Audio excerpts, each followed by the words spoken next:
This show is focused on special operations, but it's not exclusively for special operators. You'll hear amazing stories, experiences, perspectives, and lessons learned that are applicable no matter where you are in life. Welcome back to SOFcast. I'm your host, Matt Parrish, and I'm super excited to welcome you back to the relaunch of Season 6 of SOFcast, U.S. Special Operations Command's official podcast. You know, we always say that our people are our difference maker. And I can tell you, over my 20 years as a Green Beret and in special operations, I was blessed to work amongst the greatest people in the world, the best problem solvers, leaders, and warriors who were smarter, faster, and stronger and pushed me every day. And those are the types of people that we have on every episode. But this show isn't about me. It's not about only one special operations specialty or job. It's not even about any one guest. It's about what special operations really is. And most importantly, the real life people behind those stories and behind the shadows. So I'm super excited to welcome you behind the curtain and into our world and to introduce you to the people that make special operations special. Hit subscribe now because you're not going to want to miss a single episode of SOFcast. All right. General Fenton CSM Shorter, we finally get to do this again. Matt Parrish. It's good We're to ready. be back. It's good. Denied us country clearance for quite a few months. So thanks for letting us back in. Yes, sir. Thanks for having me back in and for joining us again. You guys have both been on the show before. It's been a couple of years. Really excited to dive back in and start talking about where we're at currently in kind of the special operations landscape. I'm going to jump right into it. You know, there's a lot of conversation in the overall media from elected officials, appointed officials, all of our national security apparatus about readiness, lethality, agility, all those things. In my mind, that's right up SOF's tree, right? Like, you're speaking my language, speaking our language, right? How do you see it from your perspective? I know you were just up on the Hill, all those things. How do you see kind of our current role as a force in this current environment? Yeah, I'm with you. I see lethality, readiness, warfighting. That's long been a hallmark of SOF. So doubling down, I guess, even more. And against the backdrop of the current world, needed more than ever, right? And I think it's the CSM, and I've talked either in the SOF Renaissance document that I hope all your listeners have in their hands, and even our time up at posture testimony, we just reinforced all that. It's been a long hallmark of SOF in a world that, for us, I think demands really the three big mission buckets, the buckets of crisis response. And we have an incredible force that's able to do that each and every day, either through already established placement and access. Think about TSOCs, think about our teams that are out there in I call it constant contact, coffee breath close to the enemy or contact layer, or through other incredible capabilities we have in the organization. And all of that really at the very end has a lethality and warfighting high-end piece component to it. Same thing for counterterrorism. I think we talked, and CSM can jump in here. There may be those out there who think terror is over. We would submit. I think the whole SOCOM enterprise understands that terror is not done with us. And as unfortunate as that is, it means we got a lot of work to do. And I think we take that very seriously as a high-end remit for all of our forces. And again, I'd offer, whether it be the train, organize, and equip that the components do magnificently well, and then the business end of the mission with our Theater Special Operations Command. We're on it each and every day. And I think you add a dose of incredible global SOF partners that are part of this fabric or tapestry. That's got lethality, kinetics, certainly non-lethal if we think about information operations. We can talk about that later if you want, how important that is. Right down our alley. And then I think in the mission bucket of deterrence, pushing back on the CCP, Russia, other adversaries, first and foremost to prevent great power conflict. I think that's all of our macro task for the next decisive decade. Prevent that. Nobody wants that high-end war. Our job's to be out there, and there's a dose of lethality, but there's also a dose of another DNA skill we have, which is a premier partner force, building partner capability and capacity and doing the things we have to do left of conflict to build a coalition, to increase capability of partners and do it alongside our great teammates, and then prepare. We don't take anything for granted. things could happen beyond our control. And then we get, the worst day we could ever see with high-end conflict. And I think the CSM has reiterated to me and to many multiple times, our job is to ensure the Joint Force comes in and has a 10x bump in terms of capability and capacity so that we dominate and we win. All of that's got warfighting, lethality, readiness written all over it. And I think that's, it's doubling down on what SOF's known for almost 8 decades. Yeah, I think it's interesting, CSM. You and I have talked before about, there's so many mission sets in the SOF bucket, right? Even just as special forces, and then as we zoom out to our broader force, there are those who think of SOF and think only of that CT fight, or they think of, the actual armed conflicts in Afghanistan, Iraq, Syria, all those things. And then there's others who only think of it as purely behind the shadows and left of bang, or behind, kind of behind the scenes of all those things. But it's really covering such a wide variance of all those things. How do you look at, coming out of, 20 years of multiple wars? We obviously have been combat proven. We've taken a lot of lessons learned from that. And it's not a complete 180 rudder shift to, hey, now we don't do any of that anymore. To your point, sir, it's, hey, we've got to still be ready to do that. We've got to have deterrence through heightened lethality, but we've also got to get, we've got to be on top of our game for all of these other core skill sets. Like, how do you emphasize that as a leader to sort of maintain that balance? Yeah, I think when I think about SOF and all the different roles and mission buckets that it fits in, in the modern world, I think since I've been in this job, I really think about SOF readiness, lethality, and value to the Joint Force across our three main mission buckets. And the boss has talked about a couple already, and he talked about the CT. CT is still there. CT is every day. CT is getting after it, and right now, I think it's even more important for USSOCOM to be that much better at CT even than we were in the height of the GWAT. And I know that's going to sound weird, but really it is, because during the height of the GWAT, we had the backing of the Joint Force and our entire interagency partners. But what it is that was the main focus for the nation. And really, the main focus for the nation now has shifted for a lot of folks. So a lot of entities and resources that were dedicated to the CT fight in the past are not there anymore. Leaves it on us, and I think we welcome that. It's a sacred obligation of ours to defend the homeland abroad through the counterterrorism force that we have out there, and we're doing it every day, very successfully, I think. And then I think a crisis response, right? Our second mission bucket. That is a no-fail mission, presidentially directed, SecDef directed missions that we can't fail. So we have to have the readiness and lethality for that, in spades, right? It's got to be out the door at a moment's notice anywhere in the world and get the job done and not fail. So that's another thing that you got to think about. And then I think about it in the third mission bucket is deterrence, right? It's what we've shifted, as you mentioned, towards, away from the GWAT towards. And hey, if anything that's the nation's main effort is going to be our main effort. You don't have to drag SOCOM to the nation's main effort. That's so right. We're going to get there, and we're there right now, and we've been doing deterrence for years, right? But I think our value in deterrence is high, and it's high left of conflict to avoid conflict, which is the definition of deterrence, right? It's to prevent great power war. So I think SOF is tailor-made for all those three mission buckets. And I think a lot of our other mission buckets, or specific mission sets that you're talking about, like foreign internal defense or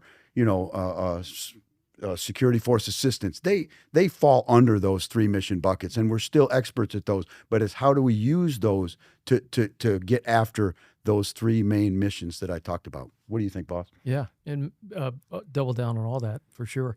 I think, Matt, two things I think the CSM and I would offer. First is this idea that we are not, as you just mentioned, CTCOM. We're not just counterterrorism command, the way we all mentioned that the GWAT was the main effort.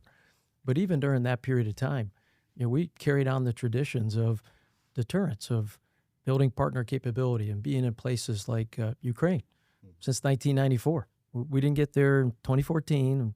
We didn't get there just in 2022. We were there since 1994 through the lens of SOCure and the multiple component teammates that built a Ukrainian SOF team that now has an NCO core, that now has mission command type orders and systems. And many would say they've been incredibly effective. I would too, in their fight against the Russian Federation. We didn't leave the Philippines. Even before we went in on USSOCOM, which really doubled the amount of special operators that were on the ground for a long period of time. And we didn't leave Colombia. So if you think about what was going on there, even at the height of the main effort, like Shane says, you ain't got to drag SOF to the main effort. We're running to the main effort. And when we're at our best, we're there before everybody else. And that's a lot of times. And, in places like Colombia, we didn't pull out. Even when the patch chart was straining for places like Iraq and Afghanistan and Somalia and Syria. So I think this idea that SOF in many ways really hasn't had to pivot. We've done deterrence since, if you take a look at the Renaissance document, we really tried to stake a claim that our origin story is the OSS, behind enemy lines in LSCO, no higher LSCO than World War II, fighting, creating advantages and opportunities for Ike and the Allied forces in Europe and MacArthur and Nimitz in the Pacific that created incredible advantage. And some have looked at the OSS. Some historians have come back to CSM and I and said that the OSS is probably responsible for shortening World War II by 5 months. And we always offer back then, man, what would it have looked like if they'd have been around in 1939? That high return on investment. And then, since then, as we've gone through the 50s, 60s, 70s, 80s, go all the way up to now, we did spats of crisis response, counterterrorism. Crisis response could have been NEOs, 1500s, certainly rescuing diplomats, recovering a hostage. But it feels like the world is now all converged. All that is fusing. And in my estimation, and certainly Shane will double down on this, SOF's tailor-made for this era because we can do all that. We're blessed. We have all these components underneath our service-like side, and then we have incredible TSOCs and certainly JSOC on the other side. We're tailor-made for this era. You think about it, boss. Really, the vast majority of our force on the day of 9/11, we weren't counterterrorism experts by no means, right? We were still doing patrolling and things that we learned from our predecessors in Vietnam, and we were doing a lot of foreign internal defense and the like. So when 9/11 hit, and so of course special ops, right? We ran to the guns and we figured it out, and we figured it out pretty damn quick. And then we became, maybe I'm biased, but probably the world's best counterterrorism force ever in the history of the globe. And we can do that again, right? We weren't experts in that. We weren't made for that. Really what we were made for is solving wicked problems. So any wicked problem that comes across our nation, I think SOF is tailor-made for that, whatever it is. And I think that's been proven time and time again. Yeah, I agree. And we're not averse to rumble in the jungle either. So even as we work left to prevent, do the things we got to do to prepare to give the U.S. an unfair advantage and give any adversary a whole bunch of challenges, dilemma, 1,000 points of friction, whatever they may be. If beyond circumstances that we can't control, the gun goes off, we're incredible fighters. And then as the world goes to a place of potentially protraction, we bring out all the things we have in our bag of dark tricks and add those to it. And, the sense is, I think, over and over, you can't look away from the fact that SOF's got value, incredible value in today's world against the backdrop of foes in isolation, whether it be terror, any of the adversaries, heck, even the changing character of war. Yet they're not in isolation. They are converging. We call them fusing. So the fusion of foes. We look at that, and in many ways, and I don't want to be too cheeky here, SOF looks at it and goes, we've seen this. We've seen it a lot in isolation. We've done very well. And now we're seeing it converge, and we know how to get after that too, because to Shane's point, we're the world's best problem solvers. We want to solve the boss's problem, whatever that is. SecDef, the president, combatant commander, and we can shapeshift to get those problems solved. And I think that's a hallmark of agility, flexibility, not to just use maybe overused words, innovation, creation. And I think anybody listening out there that is in our force understands that, completely. And if you're outside, it may take a little bit longer how can they do it? And then there's days I just use an old phrase, if you've been in SOF, no explanation needed. If you've never been in SOF, maybe no explanation will do, but we'll keep trying. Yeah. No, I love it. To me, it's baked into our culture from the top all the way down into the lowest guy on the team room, lowest gal on the team room, right? To use one of our subordinate organizations' mottos, whatever the nation needs us to be, right? And that's baked in from top to bottom. We should steal that motto and take it up here in SOCOM, boss. You're authorized. I was going to say, you guys are both authorized to do that. So, I think now they're all mad at me. I think, CSM, I don't know if you remember, you and I had a conversation about this when you had first come in and you were moving into your office and I was helping you move stuff up there. We just ran into each other and we started talking about this because it was right during, this has been 2-3 years now. And it was right during that time where all of the conversation was, oh, we've got to lift and shift and we've got to do all these crazy things. And I was like, hey, CSM, like we're talking about needing a force to be a deterrence force that can go and build partners and do all these things. I was like, I feel like we got one of those already and it's pretty good. And even during the height of the GWAT, to your point earlier, as a 7th group guy, we would rotate into Afghanistan or Iraq. And then when we came back, we'd go to a school and then we'd rotate somewhere in Central and South America, building partnerships and making sure. So, I think too many people from the outside and occasionally people from the inside, but more from the outside, look at it as a binary of like, we're either shooting or we're doing something completely different. And I think within SOF, we're seeing that as more of a fluid continuum, depending on what the mission of the day is or the mission of the quarter or the mission of the year.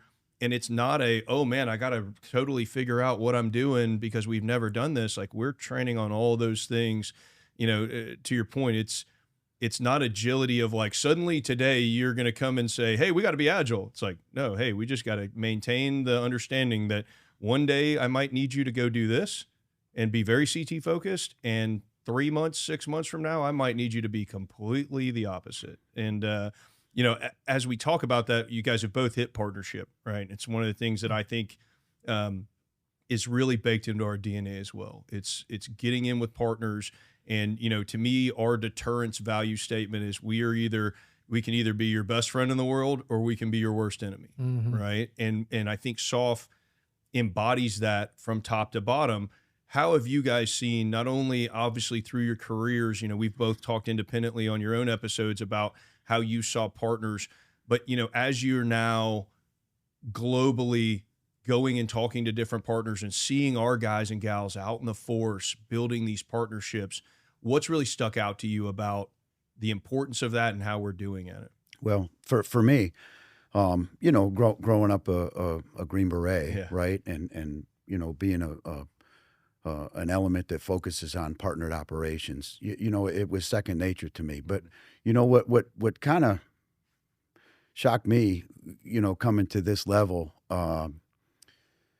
was the fact that, I thought we had the monopoly on it. I thought we were doing it, and we were doing it well. Yeah. But what really shocked me is when I started to look at this globally and start to go around and start to look at, our TSOCs that are out there, our theater special operations commands, located around the globe, and the area knowledge and the expertise and the cultural knowledge that they have, and then the forces that rotate in and out underneath those TSOCs. And I went down to your neck of the woods, and yours too, boss, down in South America. I didn't go to South America when I was young and growing up. I was in Asia all the time, or we were in the GWAT, right, like all of us. And when I went down to South America, I said, "Oh my God, these dare I say it, these dudes might be as good as we were." I think they got it pretty much wired. And no, he's not going to be invited back to the first group formal now. Nope. I was shocked, and I was also shocked at our other, the other components as well. Some amazing relationships that have been built over the years, and it's still there today, and it's even thicker today, I think. And I think that the partners are starting to realize that and as we are as well, that this is a world with the convergence of the foes coming together and the complexity of it and doing all of these mission buckets at once, that we have to divide and conquer, right?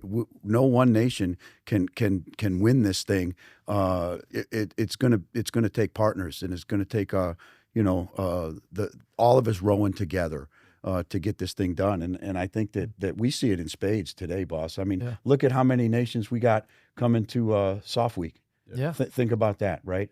I mean, that's the largest gathering of global SOF forces ever, and they all come to Tampa. And there's 75, 80 countries that come, and the partnerships are just amazing. And the boss and I do so many bilats that we hardly have time to sleep, and it's awesome because we want to meet with them, and they want to meet with us. And then the best thing though is the fact that there's hundreds of other bilats going on that we're not in, and trilats and multilats. And I think that's just a sign that the global SOF network of partners is stronger than I've ever seen it. I agree. And I think what we call ourselves a premier partner force.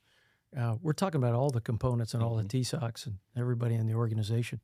Because you look across the depth and breadth from NSW, MARSOC, AVSOC, USSOC, now even Space Force SOC. The partnerships, they're incredible, and there's just a ton of them. And a lot of times we may even limit ourselves. We think about foreign partners or foreign allies, but where this command's gone and has been for quite some time, but certainly always looks to get better, partnerships with industry. When we think about changing character of war, we've got to thicken them. We've got to create them, and we got a pretty good start. We got a lot of folks that want to come to SOCOM from the private sector who see us as innovators, as creators, as scrappy startup who will push the stuff down to the edge to any operator from our components, give it a twirl, chance to try, buy, decide.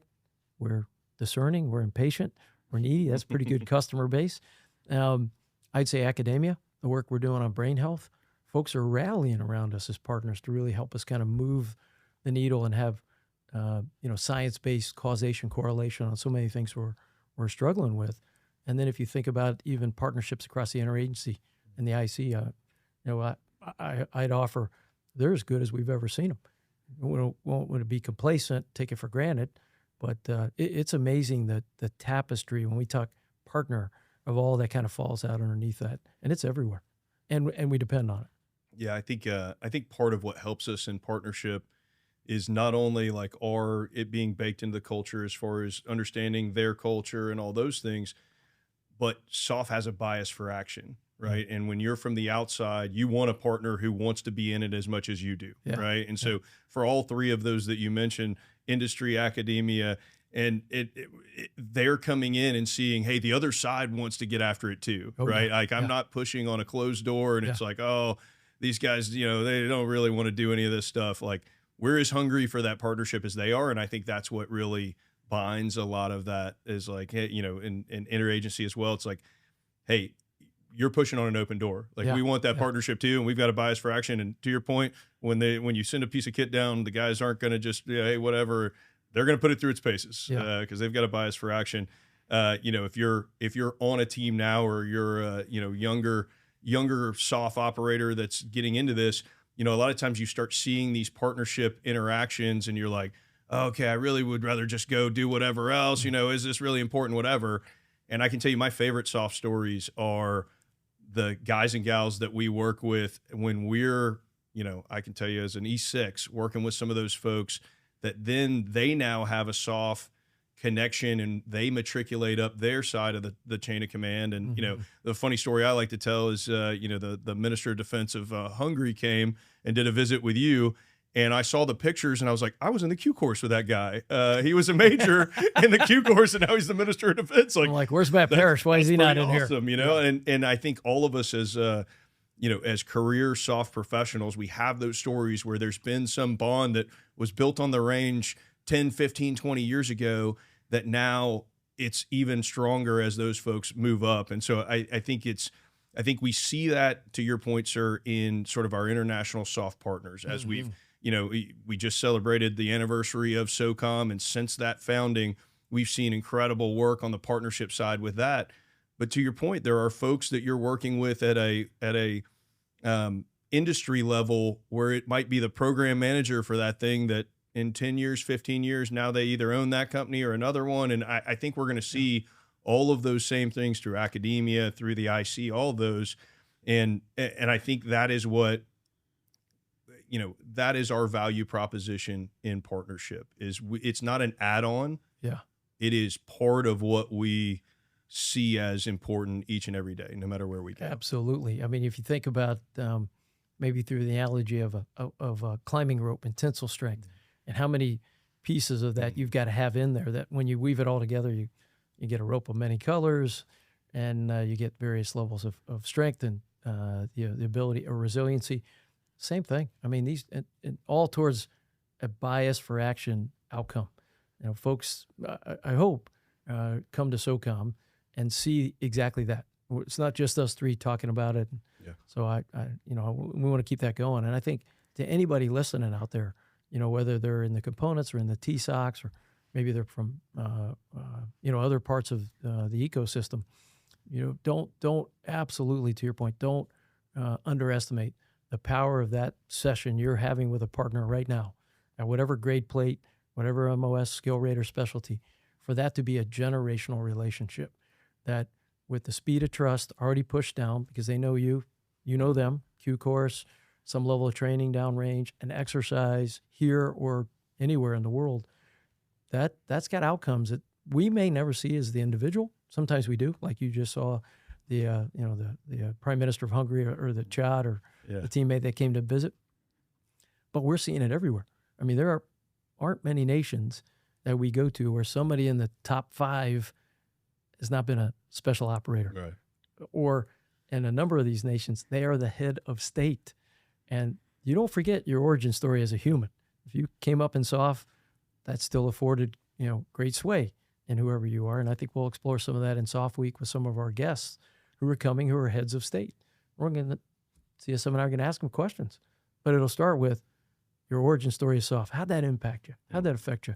And talk about your view of partnerships from your nation outward to us and to other places. I got to believe it's all the same. And it all makes a bigger pie, right? All of us at some point in that thing together, and the value proposition just grows. And I think everybody in our formation really understands that. But, there's always it's a need to kind of make sure that the outcome sometimes is realized in your own tenure. That's right. But sometimes it's not. But I would offer, and CSM knows it comes. And it's a very powerful proposition. Many folks talk, in some ways, if you take SOF, it's like a mutual fund. It's out there, invest over time. Things happen. Don't withdraw too early. Don't go get nervous. Stuff starts wiggling a little bit, and you can talk about places like Colombia, Philippines, Ukraine. We could go on and on. There's all kinds of success stories out there that at some point that thing hits its zenith, and it's exactly what the nation needed at the right time. If we'd have started when the nation needed it, because we're also we're futurists in some ways. We get there, in the rough edges, and when we're seeing opportunity or challenge, it pays off. And I think partnership's a huge part of that. I think the when it comes to partnerships, it's really just human to human interaction, right? I mean, it's pretty. It's not rocket science here. It's pretty damn simple, right? It's the time, right? It's the time to develop a relationship with somebody within that organization that then has friends within that organization and people they work with, and then over time those things just start to flourish, right? And I just think we had a prominent senator tell us when we first took over. He said, "Hey, Fenton and Shorter, don't just come to Congress when you need something or when it's time to testify. We're humans, right? We're humans. And come up there and see us and come up there and get to know us. And you're going to do a lot better in the future if you get to know us." And SOF has been doing that for years, right? We've taken the human terrain, or human domain, which is not a domain, obviously, but I think it is. Whatever, I'm on the podcast, I'll go on record. I think the human domain matters. I second that opinion. I think humans make all the decisions in all these organizations and entities that we talked about, right? And how do you influence that, or how do you shape that? It's through human interaction and relationships. And so I think that having that in an organization like us that has humans are more important than hardware right off the bat, right? And the boss's 3 priorities: people, win, and transform. People, number one. It's a human domain centric organization that actually builds these lasting partnerships that are generational in nature, that somehow, sometime ends up paying off for us and for the nation, which is truly amazing. And there's lots of those stories out there. Yeah, absolutely. Former SOCOM commander, Admiral McCraven, said you can't surge trust, right? So you can't wait, to your point, sir, and to your point, CSM, you can't wait until, hey, we really need a relationship down here. Let's go down there really quickly and try to build, people are people, right? They know, am I getting worked for just some random thing that it's going to be a short-term thing? Or like our SOF force does, are both sides in this partnership, right? I think one of the things that throughout my career I saw is like our willingness to share lessons learned and things like that, and not just come down and say, oh, we're just going to give you, 20% of what we got, right? Obviously there's lines for the nation and security, whatever, got it. But being full partners is what you feel the difference in authenticity, to your point, CSM, of like, we're all humans. And if you feel like, hey, these guys are not just down here just trying to work some, 6-month JSET and then they don't care about us ever again, that's a different relationship than like, hey, these guys are actually pouring in. Like, these dudes were in wherever 6 months ago and they're bringing me and saying, hey, let's do this. Funny story about one of those that happened in my career is we, when I was in C37, we go down to do a JSET, and we're doing a PDSS in Panama, and we've got like 4 units that are going to be part of this JSET. And one of those units, our company had not touched in a long time, right? It was like a couple years. The main people that had switched out. We didn't have good contact. So we're like, hey, we'll just drive over there, right? So we drive over there, and we're basically not at gunpoint, but we're definitely stopped at the gate, right? They were good security. And it was like, hey, gringos, I don't know what you're doing here. You didn't have an appointment, all those things. So we're standing up there basically like holding on to the bars of the gate, trying to, talk to them. Hey, this is why we're doing it, whatever.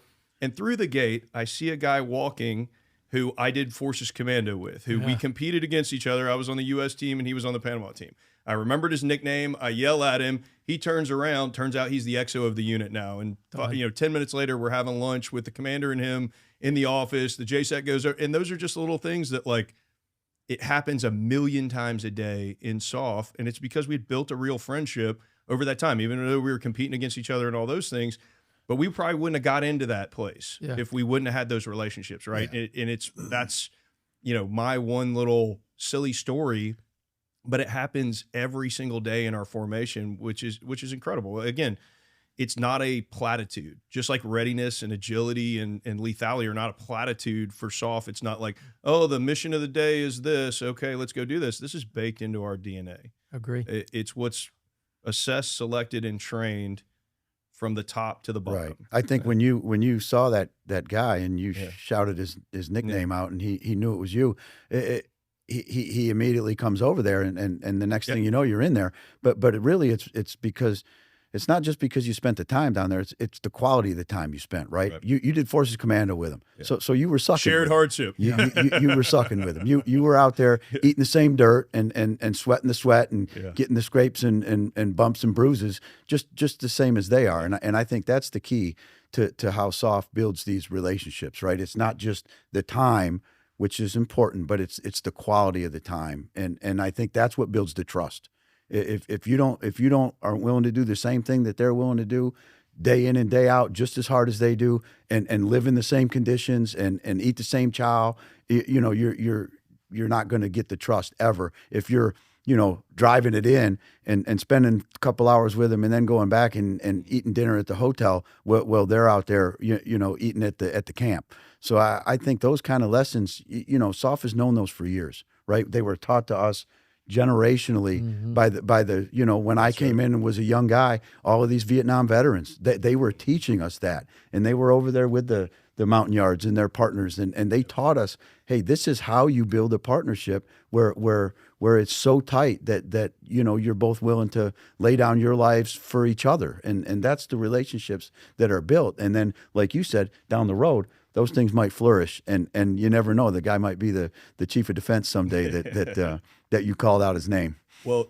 authenticity is multilingual, right? It's not like, it doesn't matter where you are. You can tell whether someone's authentically wanting to be part of that partnership, to your point. It's the quality of the interaction. It's the willingness to not stop at, okay, well, we only have to teach this POI, and so we'll just do our couple hours and then we're out of here. No, it's like, hey, anything that we can do to build this partnership, we want it just as much as you do. And I think that rings true.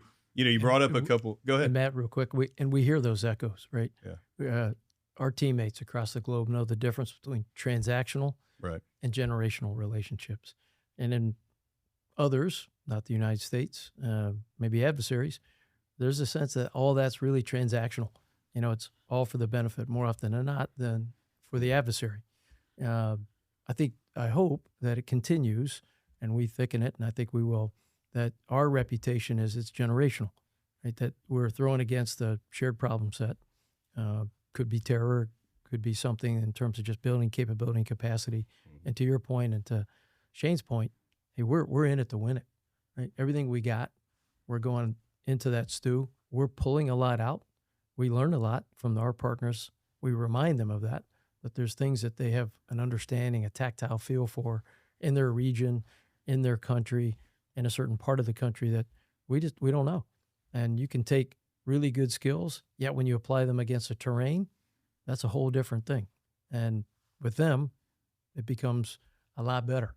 So we continue to hear those echoes as we go around, where folks really understand that we're a generational relationship builder. And of course, they all have for consequence, right? I mean, there's something at the end of this that maybe over time we hadn't explained very well to the Department of Defense, so maybe it wasn't as prized or valued. Always has been for SOF. Right. But that consequence is, a better stream of information or intel, better understanding of a challenge, adversary or terror or whatever it might be. Maybe the potentiality for access, spacing, and overflight, so that we can all solve this problem together and cut down on the distance we might have to undertake in order to get there. It could be any number of things that at some point are good for both. And I think that is the reputation of SOF and SOCOM. Yeah, I remember as a young guy, you mentioned being a young guy coming in and having, the senior guys teach you things. There was a warrant officer when I was a young guy and signing a 7th group. And we were having a conversation about, J-sets and different things that so obviously I was 21 years old, wanted to go to war, right? Like, we got to go to war, got to go to war, got to go to war. And I had said some kind of, dumbass new guy comment about like, oh, why are we even going down there? Like, that's not where the wars are, whatever. And he was like, hey, well, check it out. Whenever at some point the nation might need us, need a relationship, need all those things for America's, whether it's security or whatever. And we don't want that to be the first time we're cold calling someone down there. We wanted them to know that, hey, we're in this. Yes, we're about the, we're America first. We're worried about our nation's, problems, but that's not a perpendicular line to your problems. Yeah. There are a lot of things that we can drive on together, and we can build these relationships so that if you ever need anything, it's not a cold call on the other side either. And that builds a different relationship. And I remember being like, okay, yep, I'm a dumbass. Yep, that makes sense. Still am, just not a new guy. You talked about some of the other kind of partnerships to build. You mentioned Congress or CSM. You mentioned it of like when you guys took over. I know you guys were just up there. How much fun is it to sit in the spotlight for one of those posture testimonies? And B, how much fun is it to be the guy behind him who has to sit still and make sure as you're in all the clips. But joking aside, how's that process like for you now? You've been the commander for several years. You've been up there. You have those relationships. How has that shifted from, your first testimony to now? Just for the record, it's a lot easier to be the guy sitting behind the guy. And he looks a heck of a lot better. Everybody's seen the CSM in action. Sometimes it's good to be the CSM. Yeah. I think first and foremost, it does go back to partnerships. That teammate that Shane was mentioning that had talked to us early on said, hey, this is a human endeavor. Build relationships with us, to Shane's point. So you're not just coming up here and when you need something, when something's gone wrong or just for testimony. And I think it makes sense. You imagine somebody knocking on your door, or maybe they don't, and they walk right in your house. It's a different asking for money, asking for yeah, that's right. It's a different reception they're going to get if they're your uncle or your best buddy than if there's just some rando walking in off the street, right? And if you take it all the way to that level, you're like, yeah, I got it. I mean, we may have great things to say, great ideas to put across the deck, but they're not as probably absorbed as well by the other side unless there's trust, can't surge it, and some level of relationship, and you got to work at it. And we do that with Congress. I mean, we're up there quite a bit. We have a phenomenal story to tell because of the incredible teammates we have in SOF. Makes us excited to go up there and tell.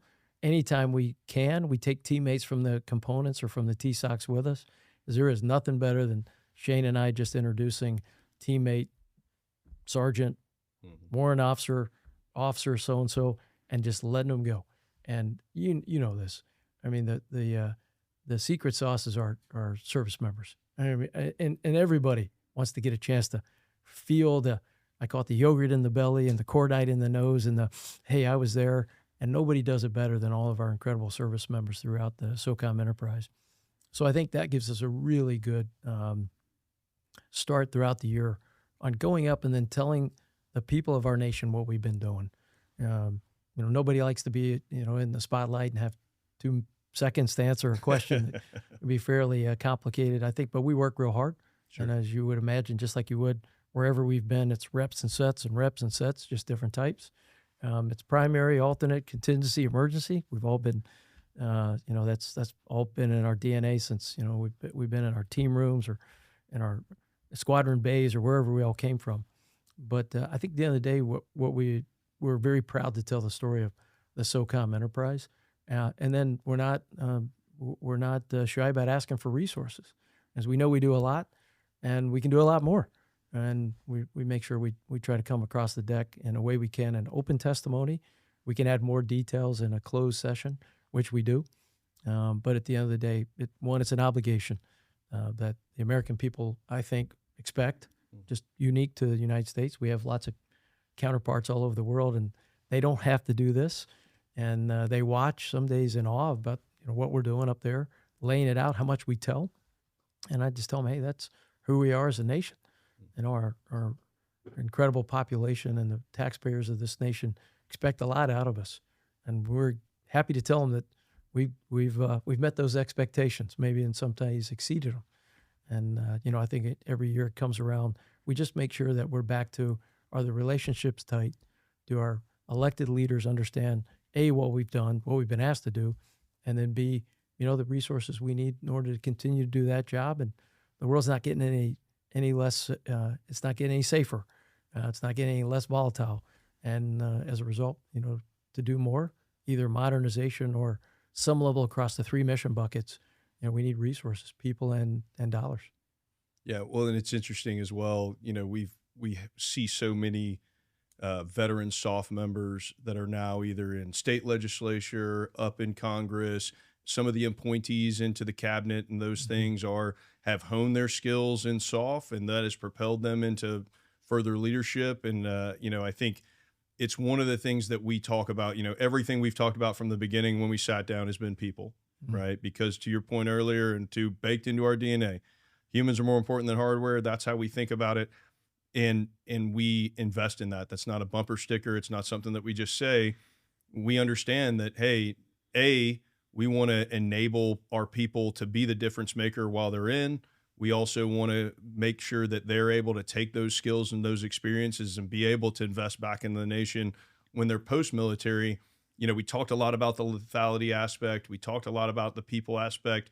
One of the interesting kind of balance points as a commander and a senior enlisted member, whether you're you guys or all the way down into, team leadership, is how do I balance pushing hard and making sure we're always ready, all those things, but also taking care of our people and ensuring that, we have the types of people that we assess and select that you have to hold the dog back rather than push it. And that's the way we want it to be. But also, how do I ensure that I'm maintaining that readiness and that lethality and all those things over the course of a career where it's not just transactional for our own people either. And so I'm curious, CSM, I'll go to you first on this. How do you look at that balance? How do you push that down the force to make sure that, hey, we've got to be ready for anything the nation needs, but also we want to take care of that asset and make sure that they're able to continue to be at the top level while they're in and post military? Yeah, absolutely, Matt. I mean, I second everything you just said. I asked the question by making the statement. You did, yeah. But I won't hold it against you. Yeah, I mean, when you think back, when I think back to when I came in, so I went to the Q course in about 91, 92. And then I went to group and, my own little experience, right? But when I think about the resources that were available to me at that point in time, it was just my ODA. It pretty much was. We had a chaplain, that you could go talk to. We didn't have the POTIF program at all, the Preservation of Force and Family that started here by the SOCOM commander back in 2010-ish, right? I think that we were very much the same as the all the other forces, right? We just I think back now and I look at what we have, and I think back to the E8 or the E9 that was retiring the year that I came in. Right. And they didn't have any of the things that we have now.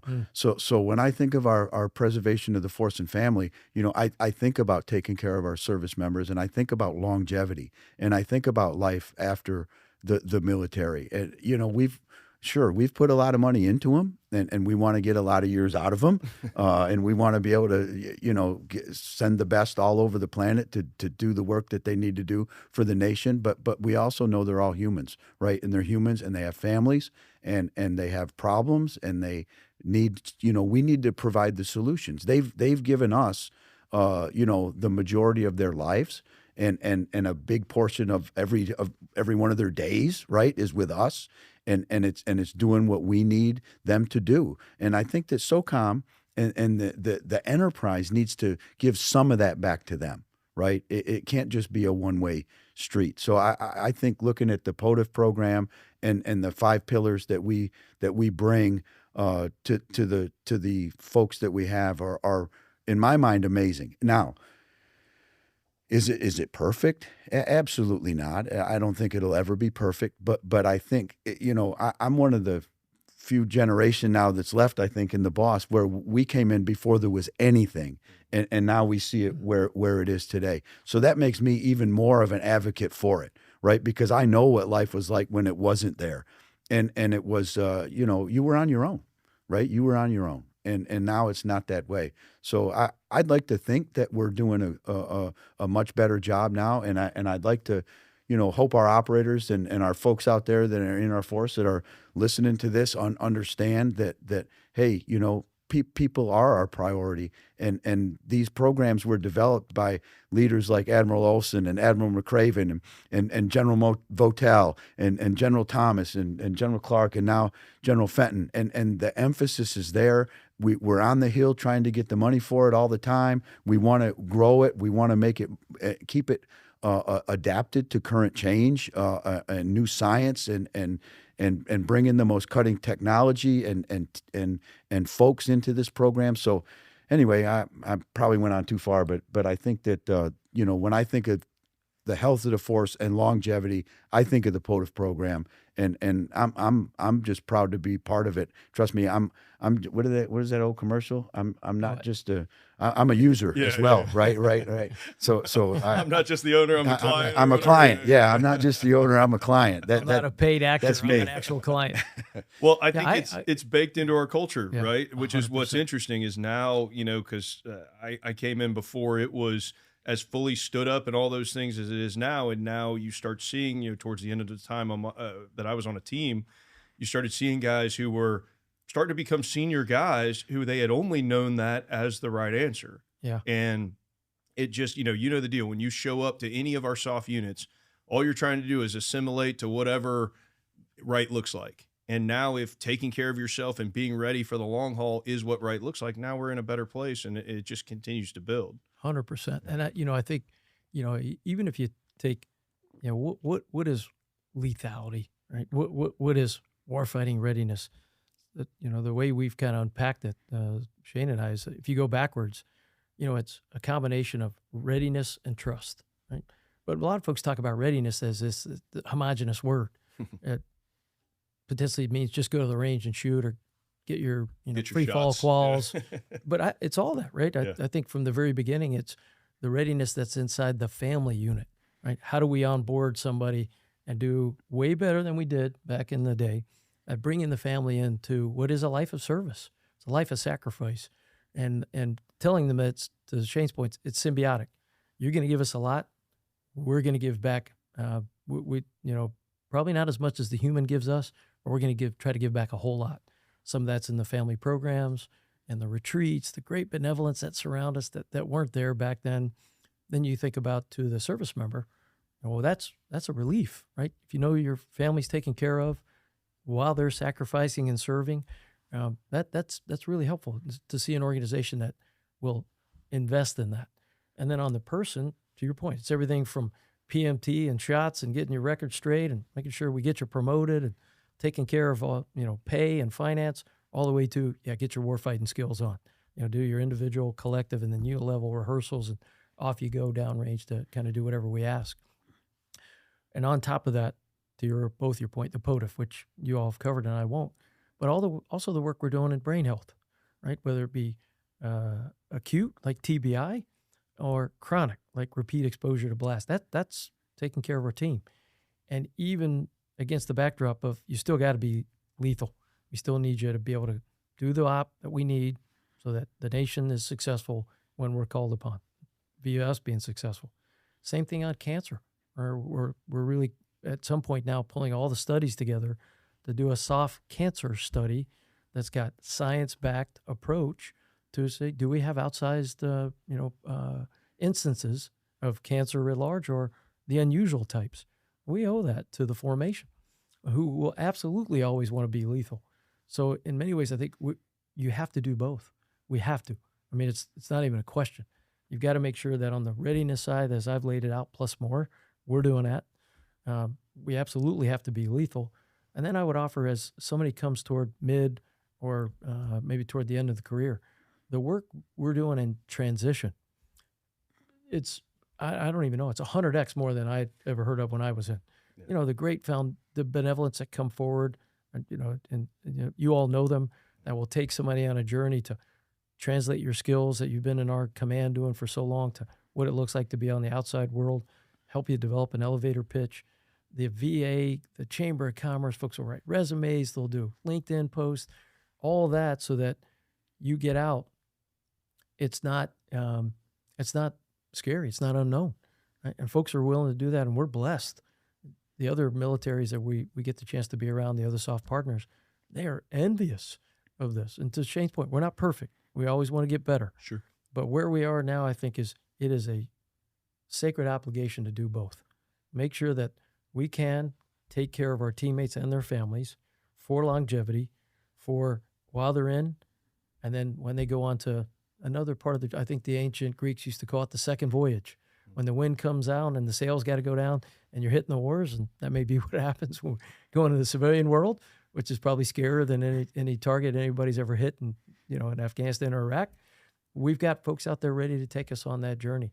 And in the service, while we're here, medical, social, cognitive, physical, nutrition, I mean, it's really all there.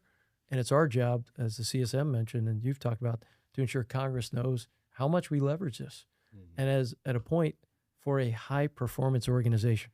Now, some things are built for wellness that may be in other parts of our military. We're built for high performance. And the stuff we try to bring in is all about high-performing organizations, from the beginning part to the POTF part to even transition. And, of course, on each and every day, We want to do more. And we'd ask, even as the formation's out there, the things that they think we can do better, we are all ears, because we know that's got to continue. It's got to grow. I think one more piece of taking care of the service members and readiness that we talked a lot about taking care of the individual, right? The human, but I also think taking care of the human is also goes a lot further than that when it comes to taking that human and putting them out on the battlefield, right? We want to put them out on the battlefield with the right education, right? We're sitting right here in the Joint Special Operations University, doing this podcast. I think that, educating our force for uncertainty and educating them for the complex world that we're putting them out into is absolutely critical in helping them survive, right? To me, that's taking care of the troop. And another piece of that also is, going to the Hill and talking about, hey, we need to get a more of a top line because we need to buy cutting edge equipment, right? We need to be out there acquiring the right things to give that human as we send them out the door to ask them to do hard things, and gives them a better chance of coming home. So I think, it ties to education, it ties to technology, it ties to arming them with the, an advantage that they have over the adversary that's unmatched. So I think when you take all of that base that we talked about with the human, and then you add those layers of education and then technology and then better equipment and better training, that is really taking care of the human. Yeah. I want to get to equipment and industry and all those things, but I want to throw one more wrinkle in how I think we take care of our people that I think is known but is not talked about as much, and that is the meritocracy of SOF and being surrounded by the best people in the world is another way of taking care of our people, because that culture is instilled. Mm-hmm. I will say, you notice it when you get into SOF and you're like, oh man, everyone's assessed, selected, everybody's bigger, stronger, faster, smarter, all these things than I am, and I'm just trying to keep up. And then I think over your career in SOF, sometimes you can just get used to it, right? Yeah. Because a lot of our career fields, are in the same kind of atmosphere again and again and again. And I'll tell you now, on the other side of it, having retired, like, you notice it when it's gone, right? You notice that, like, hey, that quality of life of being surrounded by people who are the best problem solvers in the world and will do whatever it takes to figure it out and to get the right answer, to work as hard as it possibly, is needed, all hours of the day, night, whatever. That is indirectly another way of taking care of our people, right? You don't want to be in a place where you don't feel like you have the best leaders above you, or that you're not enabled to do your job, or that you don't have the best equipment. And I think those things, we don't think of them right away because they're just baked into the culture, but it is a huge difference in quality of life. And that is part of taking care of our folks. It's like, hey, we're going to continue to focus on the right things and assess and select and train the right people so that all of us have a better opportunity, to your point, CSM, of coming back alive. And in the steady state operations, there is no better place to be, period. Yeah. Period. You're preaching to the choir. Amen. So let's get to industry. Yeah. Right. So just hit on the meritocracy. I think it does. It starts with we're a standards-based organization. Yeah. You compete against others, but you really compete against yourself. And it can be taken away at any point. Yeah. And against that standard, whether you're coming through any of our processes, through NSW's process, MARSOC's process, USSOC's, AFSOC's. I mean, there is a standard that's been tested and tried for sometimes decades, and that's the standard. And as you go through that, the first thing you recognize is, holy smokes, there are a lot of folks they're at the standard. And maybe any of one of us have thought, I got to keep up, right? And if you go back to the old adage, you are the average of the 5 people you surround yourself with. We surround ourselves with thousands that are at the cutting edge. They're Renaissance people. I mean, part of the SOF Renaissance is recognize that our folks are just Renaissance people. They're fit, they're smart, they're emotionally got a high quotient.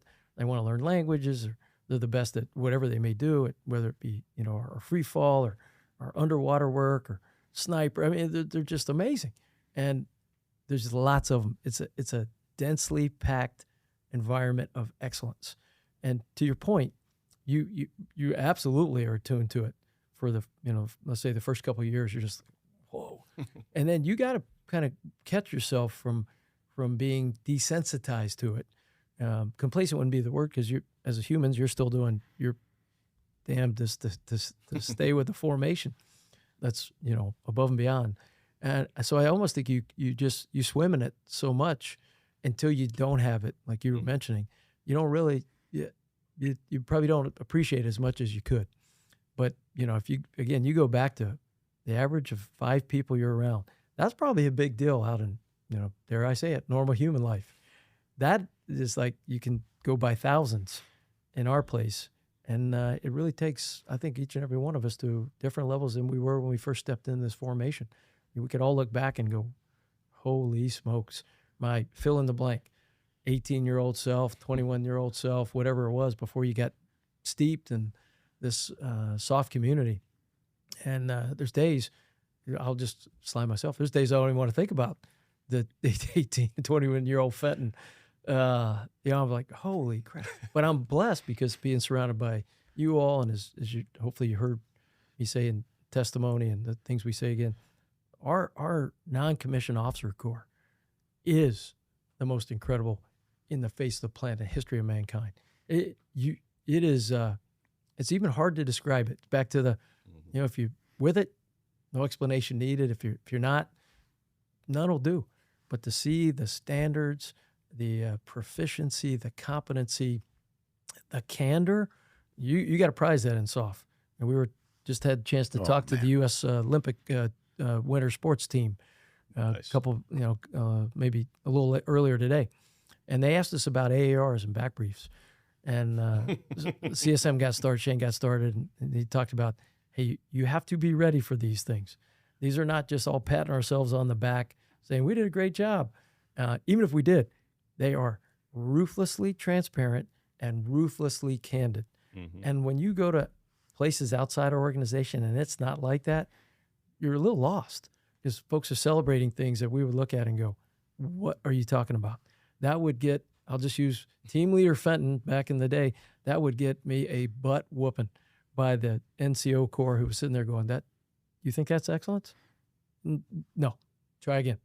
And that's how we all really got grown up over the course of time. And we don't take it as anything but a desire to make us a better organization. So I think that's part of meritocracy. You keep your spot by earning your spot every single day. I'm glad Matt brought up the meritocracy, and I'm also glad you brought up standards. Yeah. And thanks for bringing up NCOs too.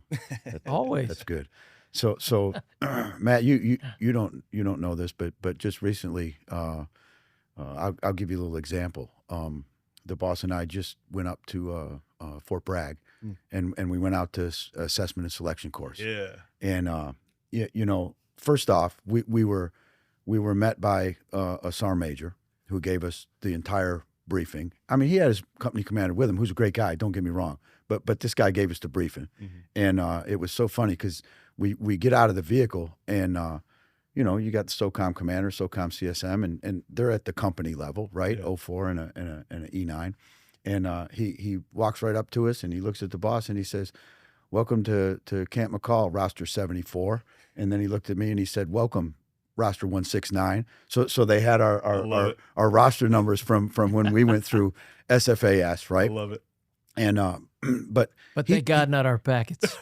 I was about to say, one of my dreams is at some point somebody lets me see my packet just because I want to laugh at how terrible I was. So yeah, absolutely. They've offered that to us. I said no. Oh man, I would have done it. Just to have the laugh of like, oh man, I remember. I'll let them have the 19-year-old Matt trying to figure out what to do in selection. Yeah. That what an amazing experience for me, because I hadn't seen selection since January of 1991. I hadn't seen it. Yeah. And I got to watch some of the events, but that SAR major and his major took us through, from soup to nuts on how it's running, what they're doing, and all the events, and then we got to go watch, and we watched teams go through, and it just took me back, right? It was the same stuff that I did. It was the exact same stuff, and you know, I know there's a lot of talk about standards out there in the world today. Sure. I can tell you what, guaranteed 100% that those standards and that thing that I saw that day were the exact same that I did. You know, maybe even harder, because I don't know if I could make it through that thing today. But it was amazing to see the professionalism of that cadre out there, the professionalism of that Sergeant Major and all the NCOs and officers that are there with him, and then see the guts and the push and the effort that those candidates were giving out. You know, and putting it all out there. It was, you know the suck, right? And you've been there. And to see that again, to me, was absolutely amazing. And then the cool thing at the end, he went back and the selection rate percentage from my class, from the boss's class, from Sergeant Major of the Army Weimer's class, and from the class they did the last one, we're all within 2 percentage points of each other. Yeah. So that thing is there. So I think the meritocracy piece, the standards piece, and the non-commissioned officer piece, they all go hand in hand, because those non-commissioned officers, I mean, even if that guy were sitting right there ordered that Sergeant Major to lower the standards, I don't think he would do it. Right. It wouldn't do it. I'd Like, probably, yeah, okay. And then get that guy on the bird. not that, just for the listening audience, nor would I ever do that.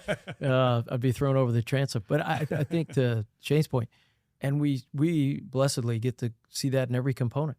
Yeah. You see the same thing at NSW. Absolutely. Absolutely same thing at Marsa. And we've been to every one of them. We have. Same thing at AVSOC, you know, in terms of how folks are doing that. And the pride that non-commissioned officer corps, the master trainers, the you know, just the be-all, end-all for us in SOF. Other places as well. I started in infantry, and great platoon sergeant. That was a culture.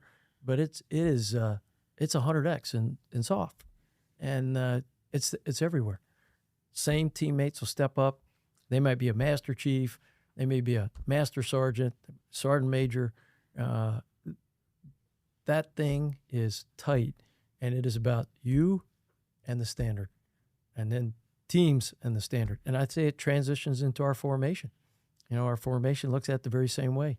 When you go from individual to collective to unit, I mean, there's a standard that somebody, whether it be in the Ranger Regiment or over at the SEAL teams or somewhere in our MARSOC or Raiders, that's the standard. CV2 process to get ready to go out the door.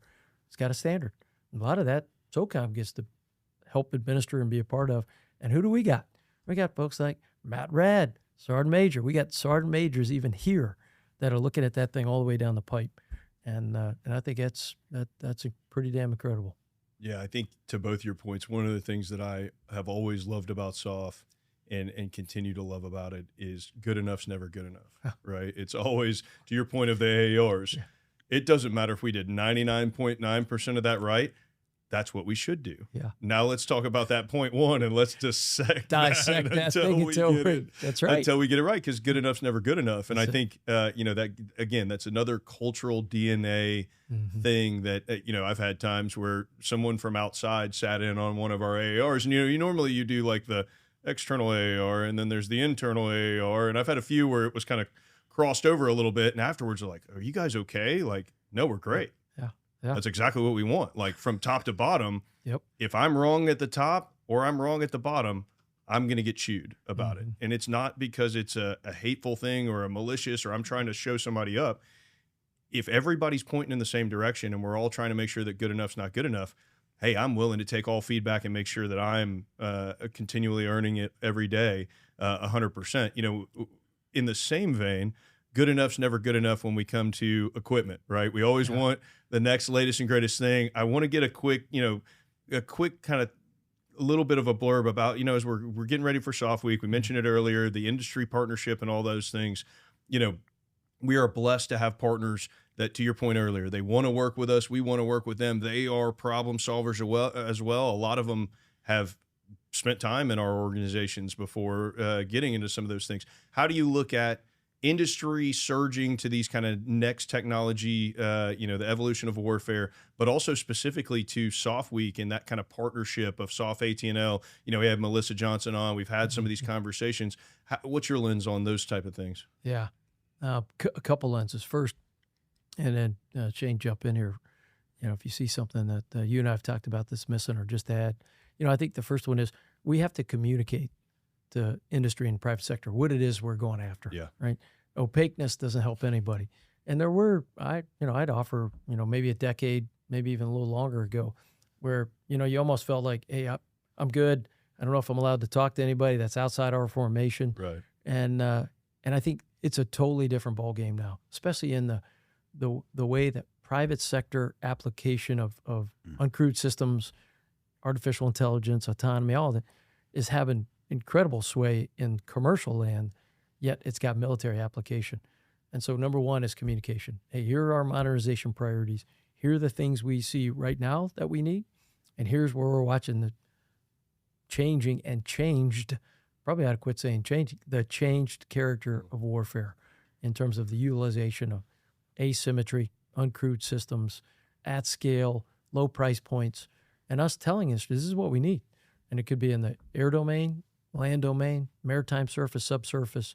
I think number one is communication. So we think a lot about that to ensure they know this is what we're thinking. Mm-hmm.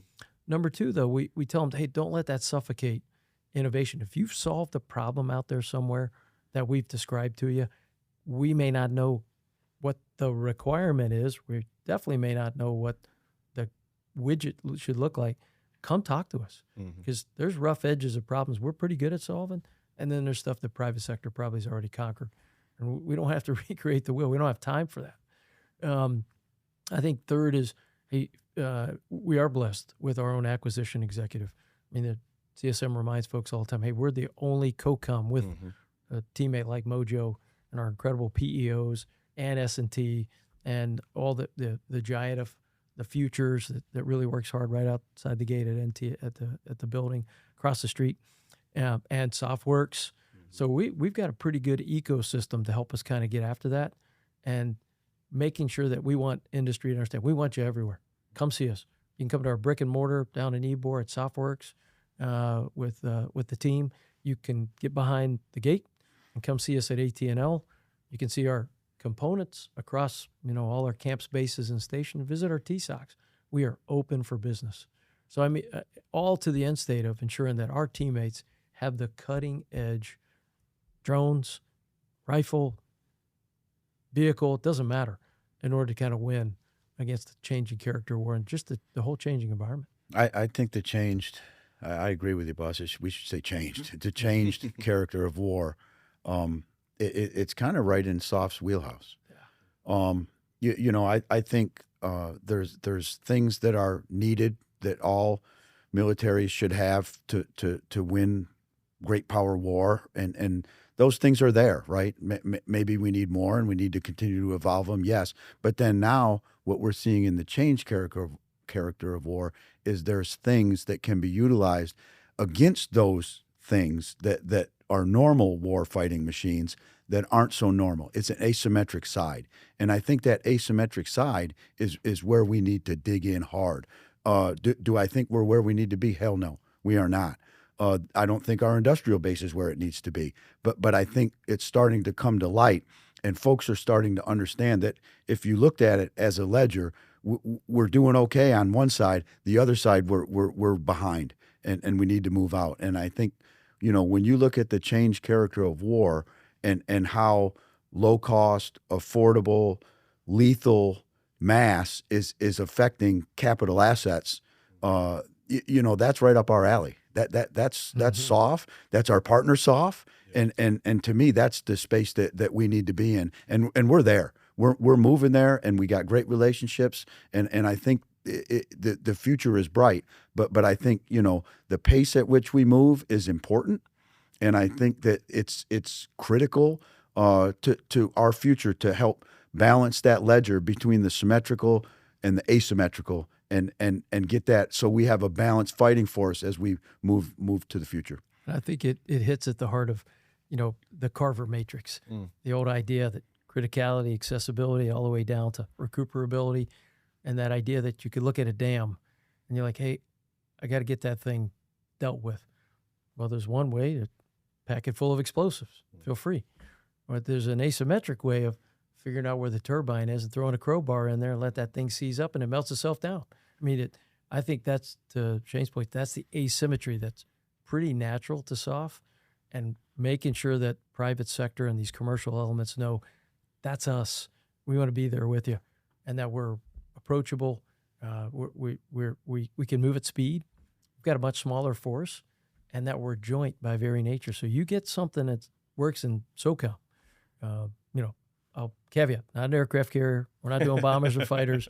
But if you're working with something that's a common ops system, some level of any uncrewed system, I could go to AI and autonomy. You get it in SOF, and we like it and appreciate it and are attracted to it.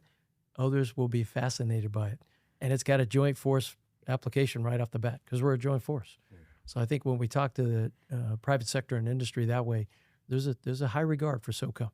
Yeah, you took me back with the Carver Matrix as a former 18 Charlie, ready to go. It's unconventional warfare, right? Like, yes, we are experts at that, and that is one of those things that's baked into our DNA. But we're not the only ones that do it, right? Like, the enemy's able to try to solve problems as well, and say, hey, how can I, And so we have to be attuned to that, and we have to try to work with industry to get better answers than us cobbling something together. But it doesn't absolve us of, hey, sometimes we just got to go figure it out. To your point, sir, we might have to throw the crowbar in there because that's all I got. Yeah,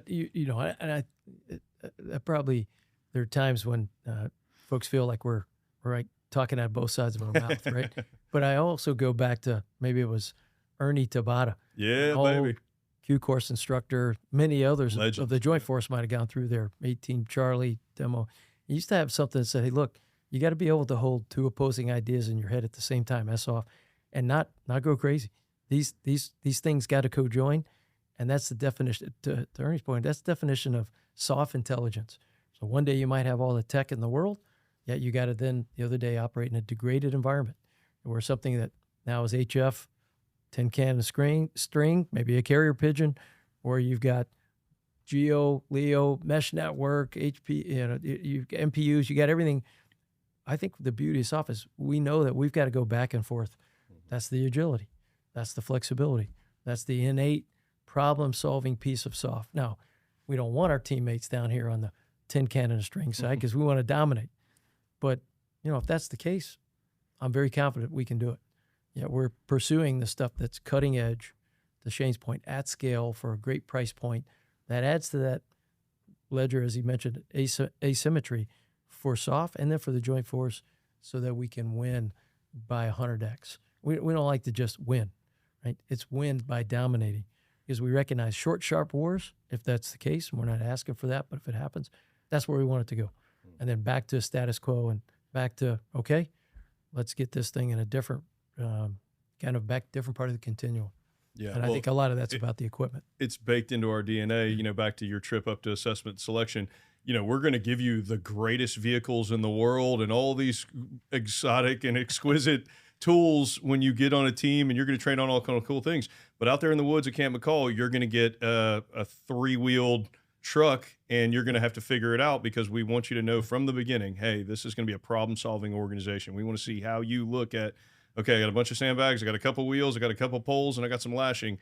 What am I going to do, right? And I think that it starts from there, and it just continues as a team. We're always looking for what's the latest and greatest and all those things. Yeah. But it isn't, well, if I don't have this, then I'm not going to make the mission happen. Absolutely. It's the opposite. And I think, to your point, that's trained through all of our components. The SW's carrying around World War II rubber boats in their process. That's a bit, grit. Can you do it? Can you go beyond what your body says it can do, which is a large part of what we're looking for as well. MARSOC's got similar pieces. Certainly the SFAS has got it. I think that's, to your point, that's baked in across our formation. And man, are we blessed, because we've got the joint team under a SOCOM roof they're world-class problem solvers. And they started by solving those problems in what is almost an ancient day. Here you go. AI, ancient intelligence. And then after that, they add the modern day artificial or augmented intelligence. We can slide that scale back and forth. And I'm really proud that formation, we see them do it every day. Yeah, as we traveled around recently, it just blows my mind. I mean, when we were at MARSOC the other day, a little bit ago, and we looked at the innovation and some of the tools that they are employing, and we're actually using them at SOCOM now at our level. And it's probably some E6 out there that came up with it. We'd like to think that we bought it through our acquisition process and tried it and gave it to them, but they figured it out. Same thing when we were out at JBLM with 275. Unbelievable. Anyway, it was one I of my can go on favorite and on things. about it. It was one of my favorite things when I was the POTF SEL of going out and, like, to your point, MARSOC, we went out there as POTF leadership and saw how they were doing human performance and wellness, and we're like, man, you guys are crushing it. And then you go to NSW and you're like, you guys are crushing it. It's like all those things where you're like, all right, we got to take some of this and make sure that it's, I mean, it's phenomenal, right? All right, I'm going to get knifed by the staff because I've already taken more of your time than I was supposed to. But this is an incredible conversation. I really appreciate it. I want to end on, the last time I was able to sit down with you both individually on camera for this thing, you guys were just coming in as command teams. Now you've had 2.5 years under your belt and you're pushing hard to the finish. What's your focus point over these next several months that you're pushing hard on, and what do you want to leave the force if they're listening to this conversation about where we are, where we're going, and any final kind of thoughts? Yeah, I got a couple, and go ahead. We probably got more than my tires have already gotten slashed, so that's all right. So I think the thing we'd want the force to be left with is they're unbelievable and incredible. It's not just coming from CSM and I. I mean, we hear it everywhere. And sometimes maybe those echoes don't get down enough, don't get said enough, not in a way that, become desensitized to it, but sometimes because of the grind, and all of us are just, we're in the forest but can't see the trees, so to speak, or the trees for the forest. The force may just not feel at every level across all 70,000 just how amazing they are. So that'd be point one. And we're blessed. We get to hear it, and we do the best we can as we go to units and do all hands, just to kind of keep pushing that down. And the gratitude that the American public has for this amazing force. I think the second thing is we both have really thought about it. We thought, what is our era to contribute as a command team at SOCOM? And I think we looked at quite a few things that we thought at the end of the day, if we zipped it down to where is the point that the two of us, only what we can do, that maybe nobody else in the formation would be able to do, just based on where we're all in the stack and our position, that we should be doing to be a tide that raises all boats, both for the components as they do the incredible organize, train, equip, modernize, TTP development, and for the operational side, our TSOCs, JSOC, in terms of all that they're doing in the business end, and then that virtuous cycle that keeps coming back. And we really tried to stay focused on that, and everything from making sure that there was advocacy at the highest levels, that we could continue to make sure it got shown up, drive the value of SOF, talk about how we haven't shifted. In many ways, we've just maybe adjusted the portfolio between CT, CR, and deterrence. Talked about the pathfinding, trailblazing ways that we operate, and then bring to light from the SecDef to the entirety of the OSD and the Joint Staff on a couple times a week basis, just all that's going on in the SOCOM enterprise. Certainly in support of combatant commands, but sometimes doesn't get highlighted.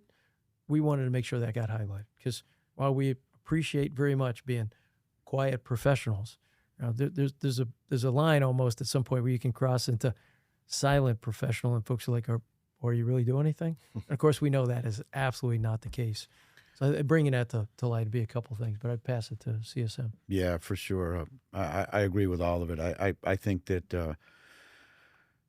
the folks out there listening, in the force, to me, it was the honor of a lifetime to be able to serve at this force at this time. All the time I had, and make it to this level, and to serve with the boss, and to try to help. To try to be a good teammate. So I think holding. We talked about holding the standards. We talked about lethality. We talked about the non-commissioned officer corps. I think all of those things are the foundation of what makes SOF. That's our secret sauce, right? That's our secret sauce. Problem solving, understanding cultures, understanding people, understanding the human terrain and the human domain. You know, if you put that all into some kind of a, you know, wet weather bag and you shake it up, you know, that's what makes SOF. And I think that don't ever lose it. You know, I think that the force is in good hands. You know, the leaders that are coming up behind us are better than we ever were. The folks that are coming in, the young folks that I've seen, you know, the E5s and E6s that are out there are freaking amazing. Talking to them, you know, they're in physical shape. They can put two on your forehead, but they also talk like Google software people. You know, I'm like, what's your MOS? And he's like, oh, I'm 18 Bravo. I'm like, 18 Bravo, you like your freaking work at Google. You know, so I think the future is good for the force, and you know, me and the boss, we're old soldiers, and we're getting ready to, you know, hang it up, but damn, we're proud to be part of this. Well, we're not gone. We're coming back on this thing well before whatever date may happen. I will take it anytime. Gentlemen, thank you both for the conversation, for, you know, again, giving us a lot of time. I will say that I have immense respect for both of your positions, but I have even more respect for both of you as humans. I have a unique lens where I get to see you guys outside of this building and see how you really are. And if you're listening to this show, both these men are exactly who you see on this show all day, every day. And I really appreciate both of your leadership when I was in uniform, but everything I've seen now from the other side of it as a nonprofit guy and as coming in and doing this, you know, I just really appreciate and have a ton of respect for both of you, how you live your lives and how you push the force forward and advocate for it. And so I appreciate you guys letting me have a small role in coming back and having this conversation, and really appreciate the time. Back at you, Matt Parrish. Back at you. Good to have you back on the mic. Yeah. All right, I hope you enjoyed this episode of SOFcast. No matter where you find our show, do us a favor, go give us a like, a follow, and share it with somebody in your network who might enjoy this episode. Also, please go give us a 5-star review. It really does help other people find the show. If there's someone else that you'd like to hear from or a topic you'd like to hear about, please shoot us an email, SOFcast@SOCOM.mil. And while you're at it, go check us out on social media at USSOCOM, whether it's Facebook, Instagram, X, LinkedIn, wherever. Follow along with what's going on with U.S. Special Operations Command and with the show. And on behalf of all of us from General Fenton on down at U.S. Special Operations Command, thanks for listening to another episode of SOFcast.